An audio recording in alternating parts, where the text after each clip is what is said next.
కావేరీ జల వివాదం మేకేదాతు డ్యాంకు సంబంధించి తమిళనాడు అసెంబ్లీలో అధికార విపక్షాల మధ్య మాటల యుద్ధం జరిగింది. ప్రతిపక్ష నేత ఉదయనిధి చేసిన ఆరోపణలకు ముఖ్యమంత్రి విజయ్ ధీటుగా బదిలిచ్చారు. కావేరీ సమస్య పరిష్కారానికి కర్ణాటక ప్రభుత్వంతో చర్చలను తానే ప్రతిపాదించారన్న సీఎం తమిళ ప్రజల కోసం ఎన్ని అవమానాలైనా ఎదుర్కొనేందుకు సిద్ధమని స్పష్టం చేశారు. మేకేదాతు ప్రాజెక్టు చేపట్టకుండా కర్ణాటకను ఆపేందుకు ప్రభుత్వం ఏం చర్యలు తీసుకుందో చెప్పాలని ఉదయనిధి డిమాండ్ చేశారు. కావేరీ వివాదంపై అఖిల పక్షానికి విజయ్ సర్కార్ నిరాకరిస్తోందని మండిపడ్డారు. మేకేదాతు గురించి చర్చించేందుకు మన సీఎం బెంగళూరుకు వెళ్లాల్సిన అవసరం ఏముందని ఉదయనిధి ప్రశ్నించారు.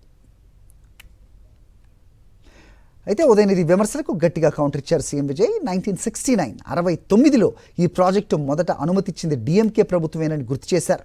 శత్రు దేశాలే తమ సమస్యలను చర్చల ద్వారా పరిష్కరించుకునేందుకు ప్రయత్నిస్తున్నాయని, అలాంటప్పుడు మన సమస్య పరిష్కారం కోసం బెంగళూరు వెళ్తే తప్పేంటని అడిగారు. తమిళనాడు ప్రజల ప్రయోజనాల కోసం ఎన్ని అవమానాలు ఎదుర్కొనేందుకైనా తాను సిద్ధమే అన్నారు సీఎం విజయ్.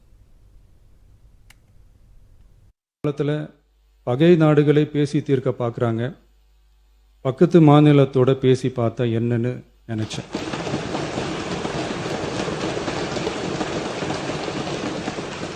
அதனால தான் அப்படி ஒரு அட்டெம்ப்ட் எடுக்க நான் ட்ரை பண்ணோம்.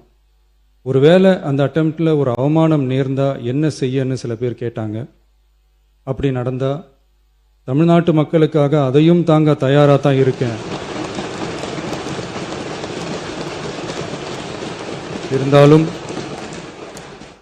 இருந்தாலும் நம்ம மேலே அன்பு காட்டின அத்தனை பேருக்கும் என்னோட நன்றிகள். இந்த காவிரி விவகாரம் பற்றி மாண்புமிகு நீர்வளத்துறை அமைச்சர் அவர்கள் உரிய விளக்கம் அளிப்பார். మరిన్ని అప్డేట్స్ కోసం ఛానల్ ను సబ్స్క్రైబ్ చేయండి. నోటిఫికేషన్స్ కోసం బెల్ ఐకాన్ పై క్లిక్ చేయండి.